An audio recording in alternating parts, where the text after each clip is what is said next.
Guys, welcome to topic view. तो आज हम बात करने वाले हैं गवर्नमेंट ने जो माइक्रो फाइनेंस के बारे में गाइडलाइन दी है उसके बारे में। तो चलिए आज का टॉपिक स्टार्ट करते हैं। हाल ही में भारतीय रिजर्व बैंक आरबीआई ने माइक्रो फाइनेंस संस्थानों को उन ब्याज दरों को निर्धारित करने की स्वतंत्रता दी जो वे उधारकर्ताओं से वसूलते हैं तथा यह चेतावनी दी है कि दरें अधिक नहीं होनी चाहिए। ये दिशा निर्देश 1 अप्रैल 2022 से प्रभावी होंगे।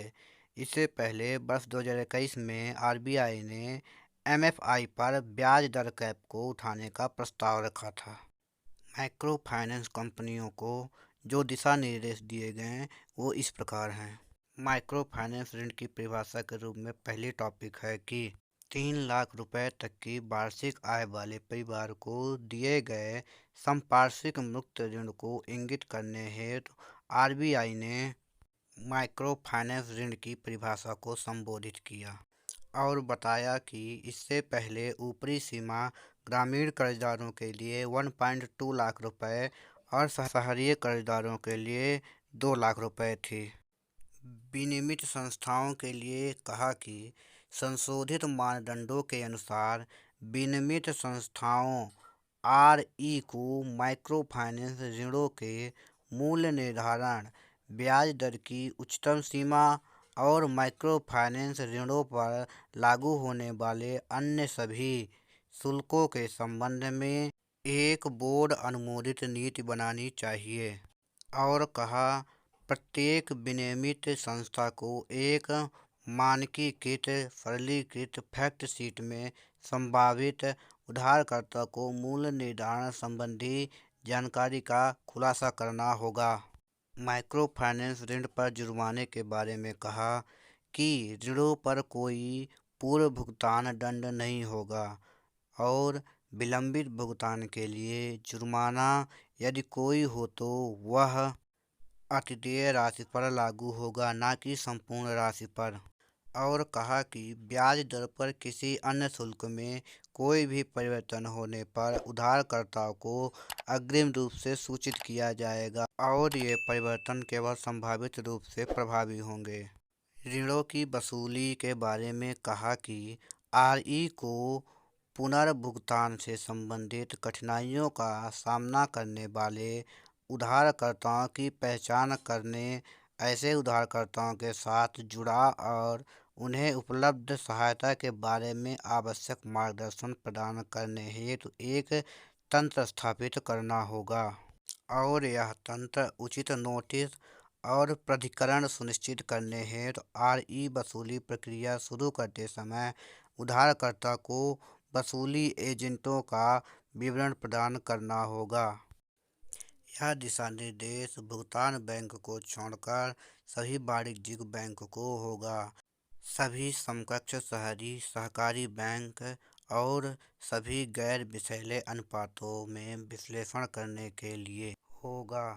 इसे लागू करने के बाद होने वाले लाभ, बाजार का विस्तार, 3 लाख रुपए की आय कैप में संशोधन से बाजार के अवसर का विकास होगा और इंटरेस्ट रेट कैप को समाप्त करने से जोखिम आधारित बीमा को बढ़ावा मिलेगा। स्वस्थ प्रतिस्पर्धा को बढ़ावा।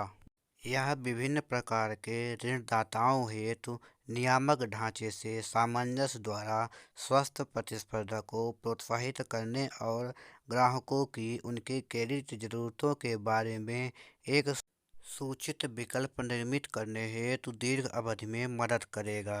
वित्तीय समावेशन नया ढांचा उद्योग को आगे बढ़ने में मदद करेगा, बेहतर जोखिम शमन और वित्तीय समावेशन सुनिश्चित करेगा। एक समान स्तर का निर्माण। यह एक समान स्तर को निर्मित करेगा और उधारकर्ताओं और ऋणदाताओं दोनों के पास अब विकल्प होंगे। जरूरतमंदों की मदद। यह उधारकर्ताओं के हितों की रक्षा करेगा और इस क्षेत्र में ज़रूरतमंद उधारकर्ताओं की मदद करेगा। तो चलिए जानते हैं माइक्रो फाइनेंस संस्थान क्या है।